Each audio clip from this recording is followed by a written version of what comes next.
Hello to you all and welcome to Car Question. This week we are going to try the newborn of the Mazda family, the CX-3. Look at that, it's so small, and guess what, that segment is becoming more and more popular. I call them the baby SUV. If you want to go into town, the maneuverability is going to be there. If you want to go on an adventure, hey, you're going to have all-wheel drive. So that's what we're going to test this week at Car Question.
And now let's check the exterior of the Mazda CX-3.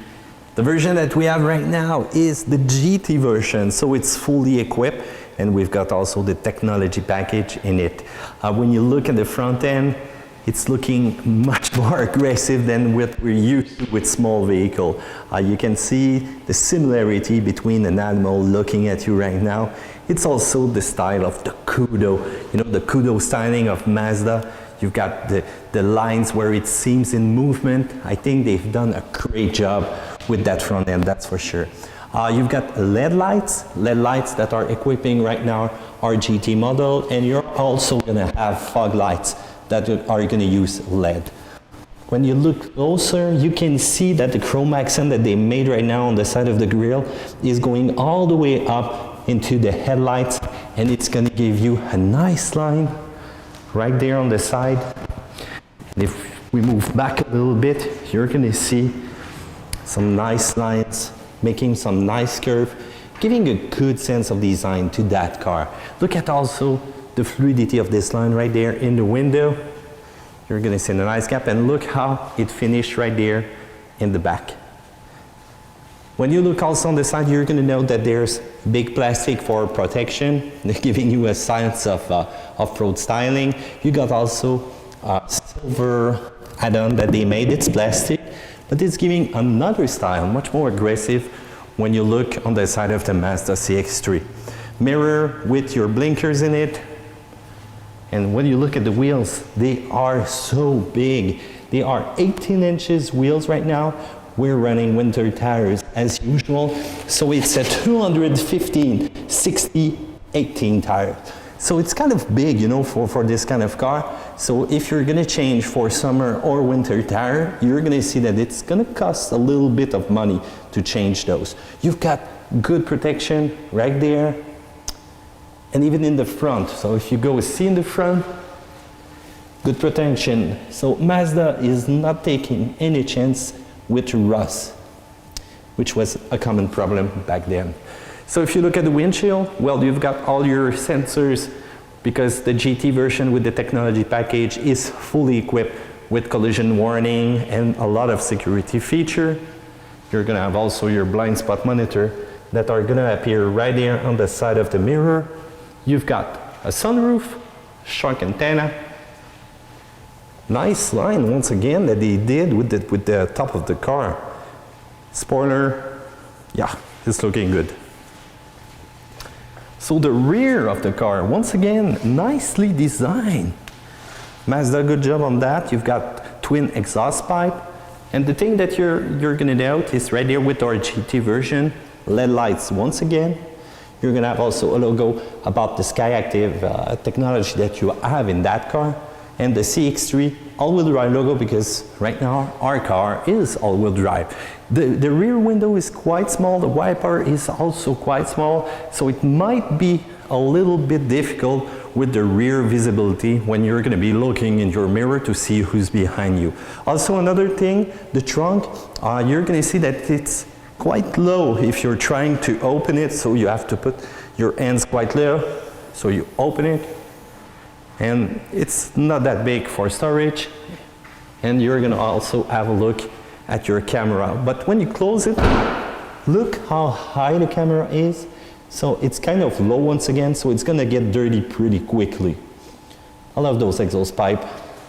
Even if it's only a 2.0 liter engine, it gives a sense of performance. So Mazda, kudo, styling, you've done a good job.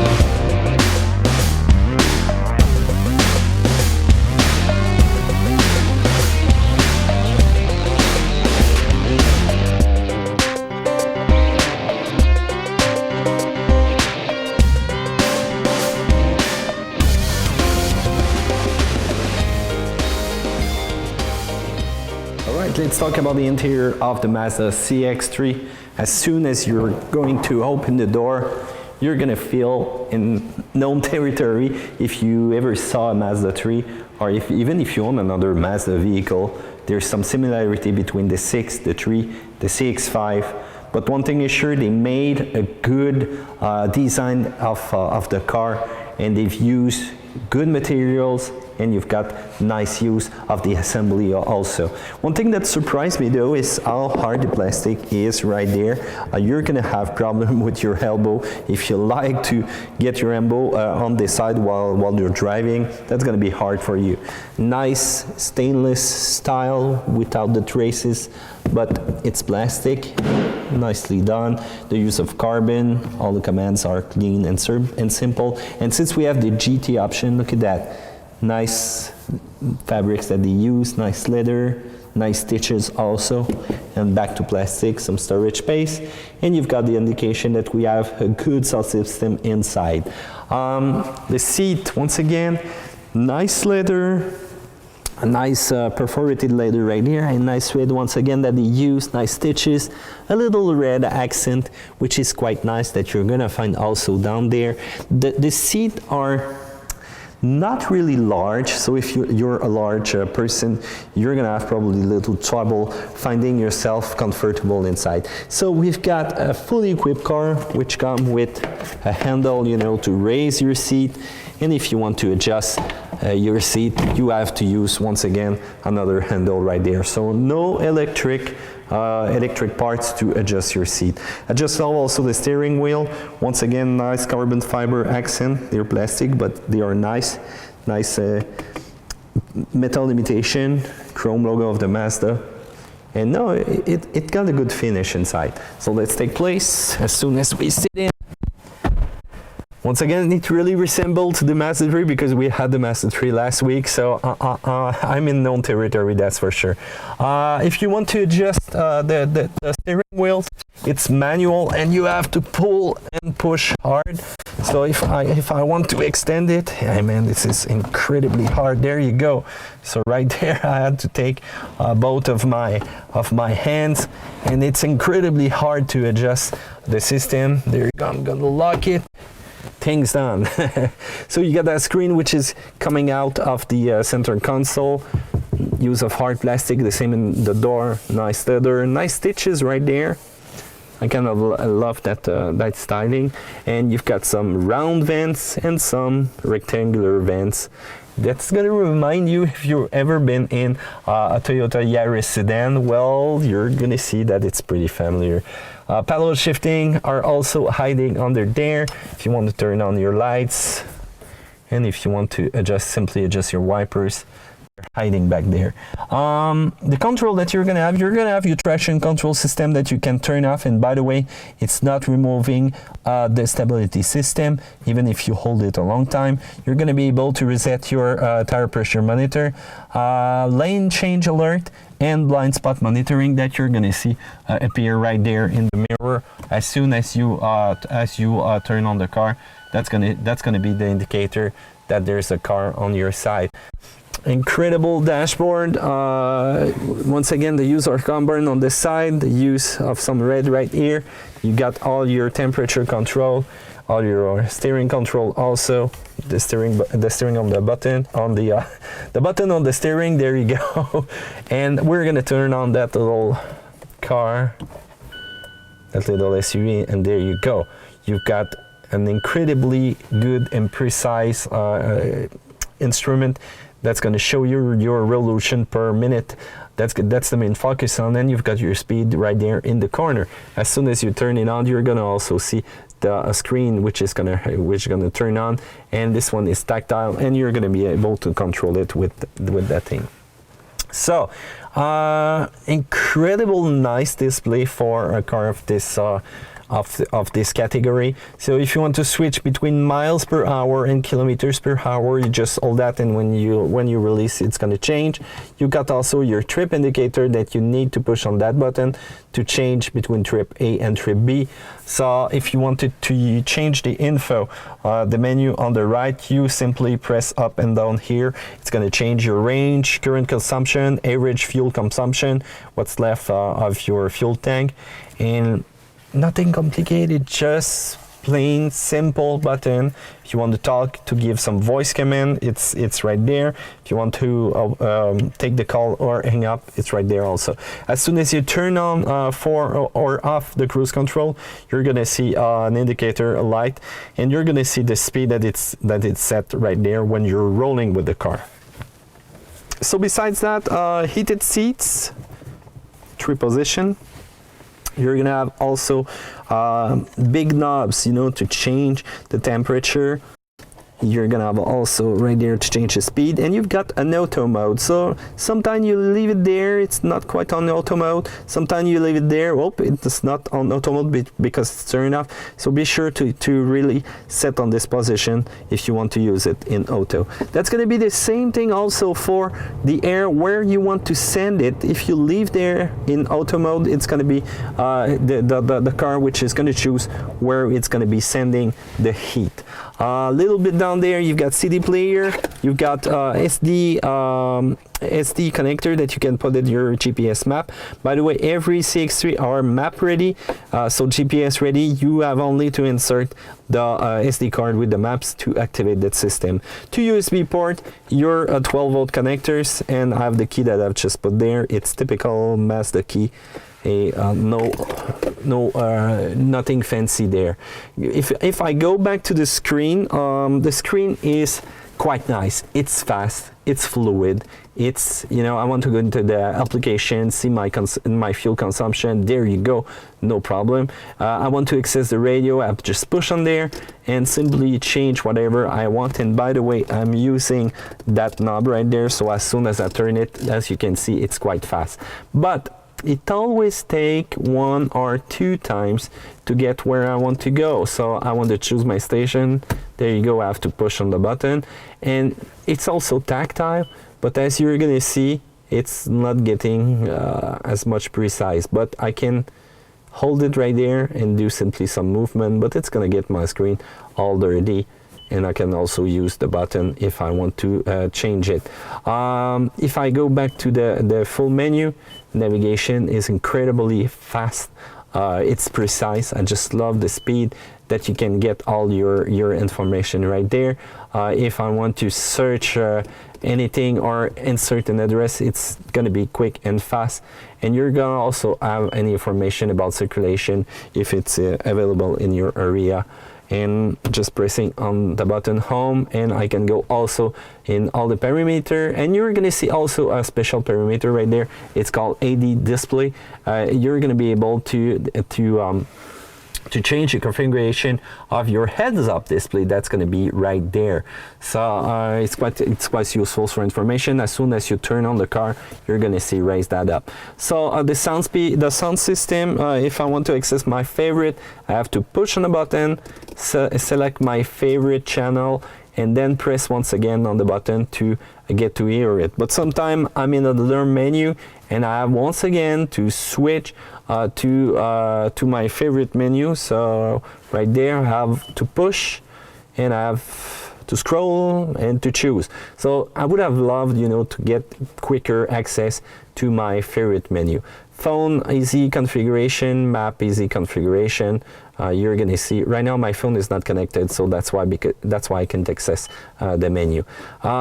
Let's switch it to XM, and let's switch it to a channel, so I can use the list of channel right there, or I can simply you know, do a search like this one, or simply change the channel like that, but it's taking a long time. So once again, I'm going to move simply up in the menu, and if I want to change my audio, I can use the knob, which is much quicker than the selection manual section. So there you go. I'm going to choose BPM, and if I want to raise the volume, by the way, there's no volume there, so I have to use my volume, which is hiding right under there. There you go, 7-speaker, Bose system. You've got a good bass because you've got the subwoofer in the back, but you don't have a great sound definition, but that's typical of Japanese car. Let's go a little bit higher than the menu that I have right there. You're gonna see your shifter. You're gonna be able also to put it in manual, but that's gonna be to change all gear for your 6-speed transmission, and you've got also a sports mode that you can turn on and off. And you're gonna see that sport display, which is gonna be more quick for the reaction of your transmission, and you're gonna feel also that that when you step on the accelerator, it's gonna be more reactive. The thing that I'm not sure about right now is that armrest. When you look at it, it seems like it's missing a part inside. I don't know why. So I don't know if you have a Mazda CX-3 and you've got a part right there, probably your test vehicle which is missing something, but I don't think that's a good way of finishing something. So you've got two cup holders right there, my handbrake, and the armrest is so small. So when I get on there to be more comfortable, I'm gonna fight probably with my passenger also to get for the space that the armrest is giving us. So you've got a good glove box, which is gonna store a lot of things, and by the way, no ticket in this one, and you're gonna also have a nice place to store whatever you want. So while I'm in the front, let's start it. You're gonna see also my head-up display. There you go, it's raising, that's the logo. And there you go, you can see right now the display that it's giving you. And by the way, if you want, you know, this revolution per minute is taking so much place. As you can see, your speed is in the lower corner, so it's not quite revealing. So the head-up display is going to help you show you exactly your speed that you're going. And if you want a bigger number, simply turn off the lane alert system. So you're going to see your speed getting bigger. And by the way, when you simply turn on the cruise control, you're also going to see the speed that you will have set in the head-up display. It's also going to alert you if you go over a line with that indication right there. So it's quite nice. Also, direction on the GPS is going to be shown through there. So quite nice. Let's go for some revs. So that little 2.0 engine is screaming right now. It's got a little pep inside, that's for sure. So there you go. If we look at the mirror, you can see clearly that in the rear window it's kind of small. And with the GT version that we have, we're gonna have a space, you know, to put your goggles right there. Sunroof with not a net but a real deflector, solid feel, and you're gonna have also rear mirror for your face, and in the sun visor an extension which is quite small though. So let's go to the back. So in the back right now, as you can see, we don't have a lot of space. You're gonna see that it's not for big tall hill, that's for sure. And if you look at the front also, you're gonna see that you have a place where you can put things behind the passenger seat, but not behind the driver's seat.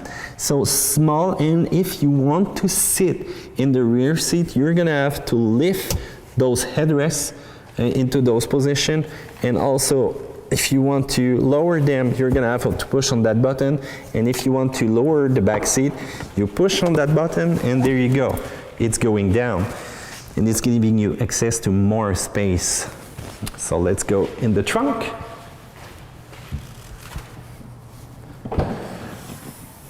Okay, the trunk is small. It's a baby trunk.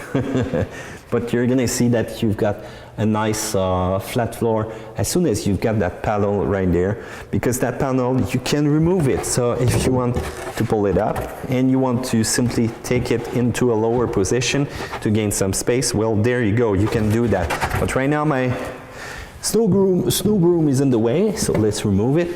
And as you can see, while I remove the panel, I've got a little bit more space. If I lift that part, there you go, full spare tire with my Bose subwoofer and all my tools that I need to change my tires. They could have given us a little bit more places with the storage, but I prefer to have a spare in case of emergency instead of a repair kit. You've got a little lights right there that you can simply turn on and off. So let's go to the front of the car. I'm gonna show you the engine compartment. If I want to open it, well, hey, it's kind of easy. I just, oh, for the gas tank, by the way, it's there, and the hood, it's there. So I'm gonna close back my gas tank, there you go. And let's open the hood. And you're gonna see a glimpse of that 2.0 liter, which is not that powerful, but gives a good little buzz to that car. The battery emplacement is right there, and if you want to add fluid, right there, and pretty easy for the oil check, or if you want to add oil directly on the top of that engine. So there you go.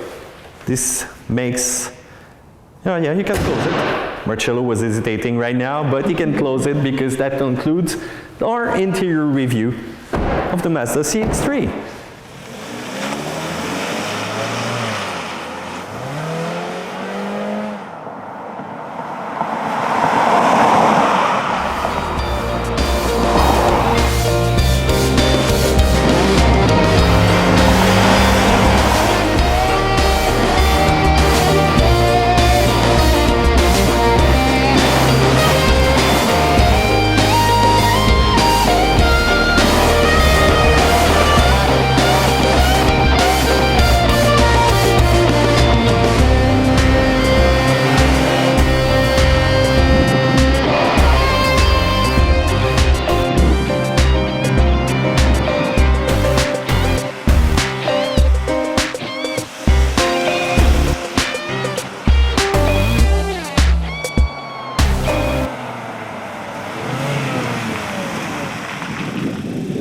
Let's talk about the road handling and the mechanical components of the Mazda CX-3. When you look at the vehicle, you can see it's small, so you're gonna think small engine, and you are right. In that car, you have a 2.0 liter engine, which is SkyActiv D technology. And by the way, when you talk with Mazda, you always hear those terms. You've got the SkyActiv chassis, SkyActiv transmission, SkyActiv all-wheel drive, SkyActiv engine, everything is SkyActiv with them.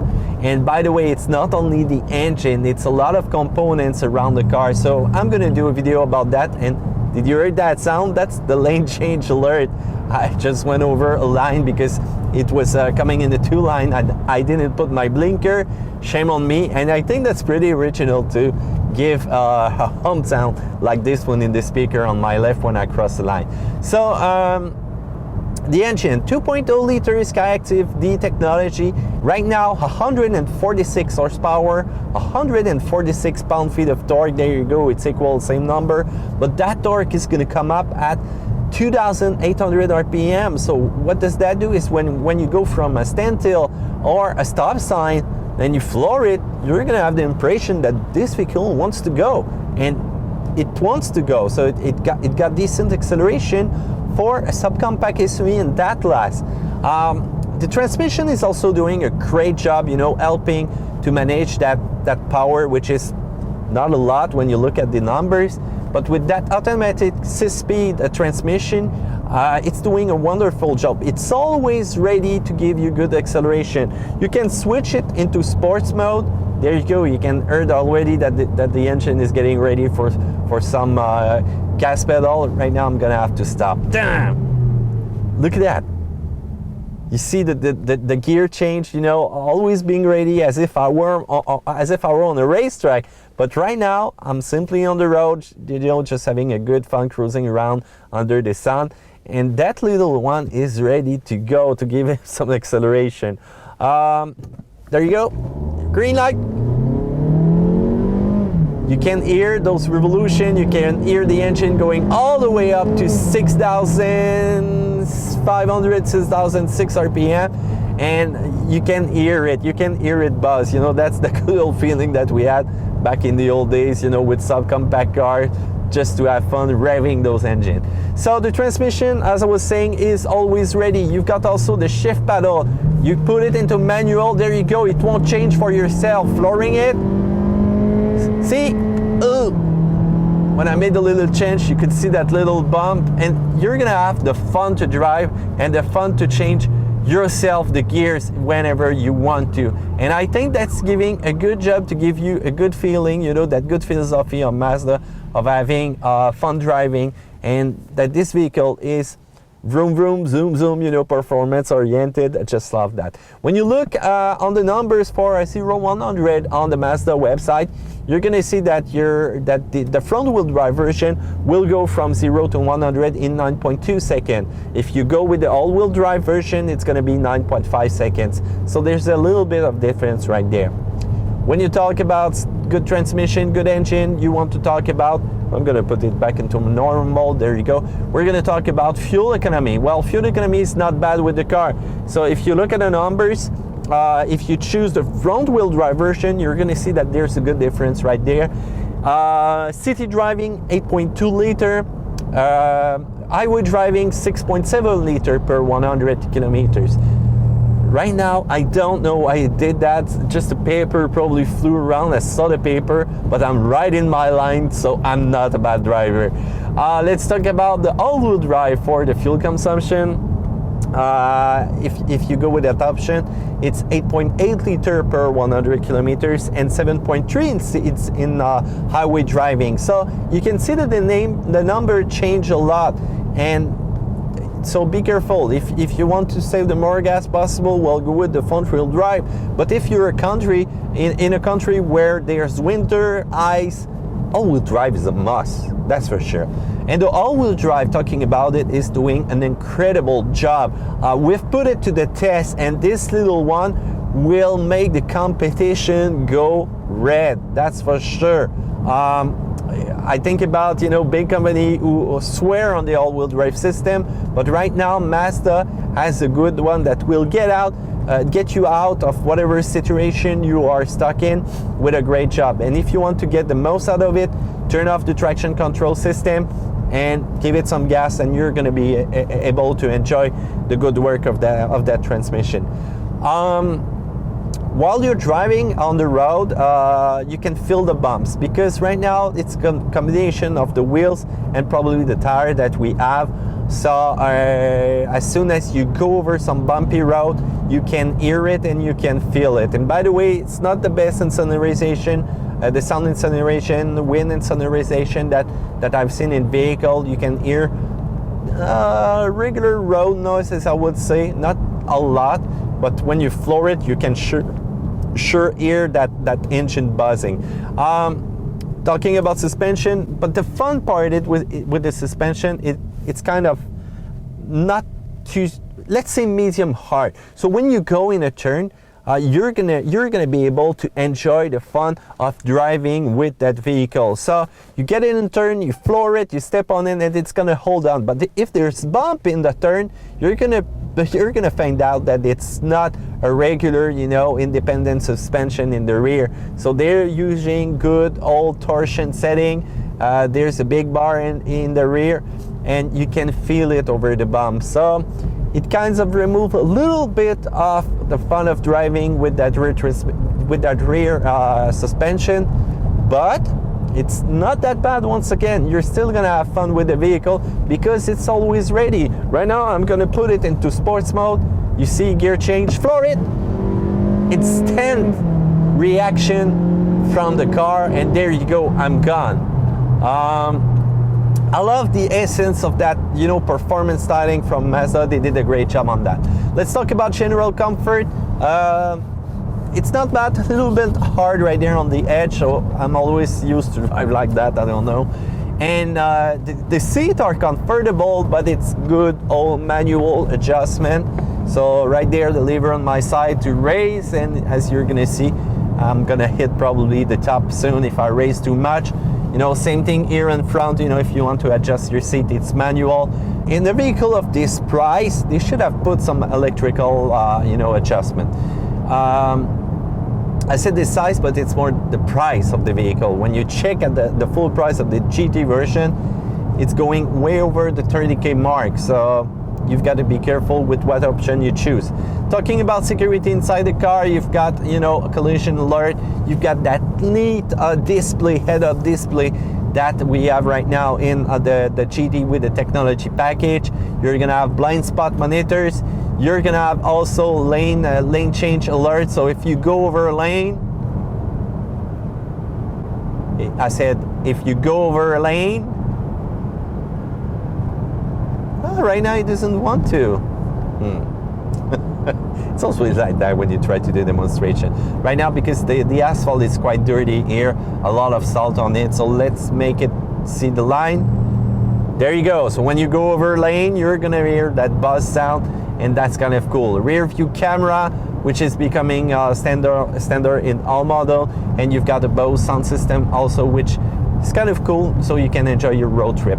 The only problem is with the rear. So when you get, oh, now you want to do it. Yeah, I can see that. So when you go into the rear, the space is kind of restrained for your passenger. If there's children in the back, no problem, they're gonna enjoy that. But if it's tall adult, you're gonna see pretty quickly that they will get tired of riding in the back over a good driving. So okay, right now let's close that. There you go. I'm getting tired of getting that buzz sound because I want to be out of the pothole, so there won't be a lot of camera shaking, and I'm too close to the line, so it's buzzing me. So places in the rear, kind of just, you know, so it's kind of close to the head. There's a kind of gap that they put in the back, you know, to give a little more clearance to the head, but that's kind of it's too close. If you check also the leg space, it's kind of close, and you know, if you want to ride three in the back, forget that. You won't like that. So if you have a family and you're thinking about this vehicle for the family vehicle, you're gonna have to be careful because space one day is gonna be a matter. So you might want to go in the CX-5 instead of the CX-3 if it's the only vehicle that you're gonna have for your family. It's gonna be too close, that's for sure. Think about going on a trip with 2 children in the back and all the luggage, so the trunk is small also. But if you're, you know, 1-2 person, you just do city driving, you want something neat and small, you know, to get into tight parking, you know, just to go to work, and you want the security of all-wheel drive, good equipment, well, think about it. Right now, Mazda is doing a great job with the CX-3, and it does a lot of things. The only problem is size. It does not suit me, but maybe it will suit you if you look at that video. Besides that, when you look on the market, the competition that you have, it's becoming more and more obvious that a lot of automakers will get into the vehicle of that size. So the first one that I can think of is Toyota with its new CHR. So they're finally producing it, and the style is aggressive, and the plus size that you're gonna have hybrid version, which is gonna help you save some gas? Once again, probably. With a vehicle of that size, that's gonna be cool, that's for sure. But the styling is gonna be a matter of taste. If you like an aggressive styling vehicle, a unique looking vehicle, so you might choose that.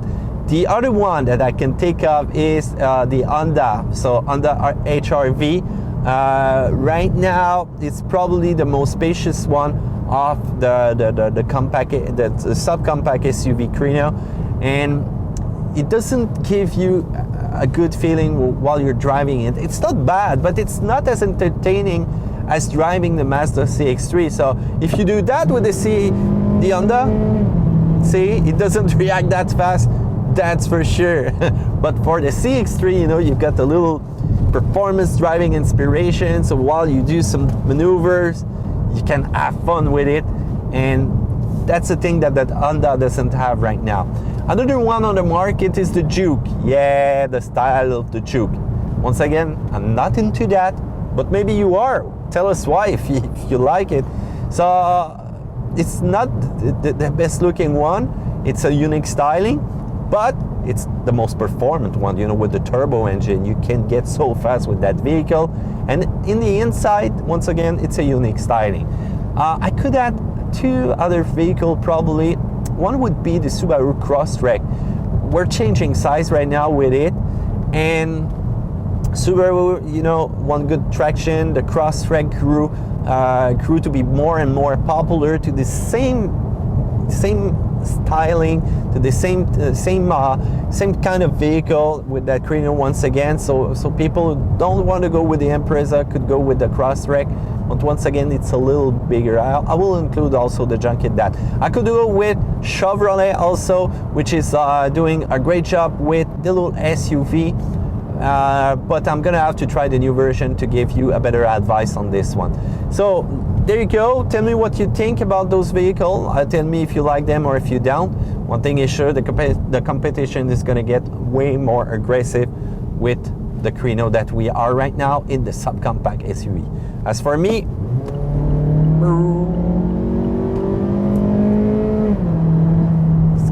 it's not that bad, you know, for acceleration. I've already catch up the traffic.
Let's talk about the price of the Mazda CX-3. If you go with the base version, you're going to be able to get it at $22,725. So with that, you don't have the all-wheel drive, and if you want any option with it, well, forget that. There's no option possible on the base vehicle besides all-wheel drive. If you want to go with the more equipped version, if you want to go with the GS, you're going to be able to get it at $24,725. With that, you're going to have alloy wheels, you're going to have heated seats, you're going to have, fabrics that are going to be better inside the car. Still no all-wheel drive, so if you want the all-wheel drive, you're going to have to add, once again, a $2,000. And if you want to go with the fully equipped version, the GT version with the big wheels, and all that leather seating inside, you're gonna have to spend $31,000. 25.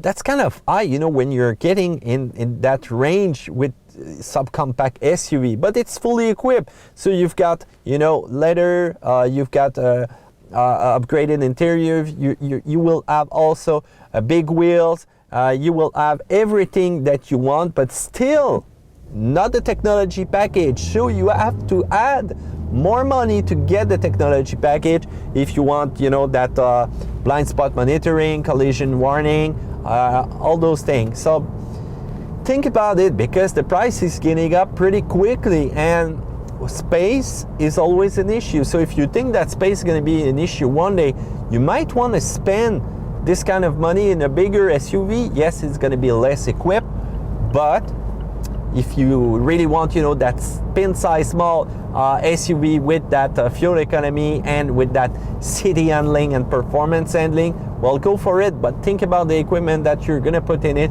because the price is going to go up really quickly.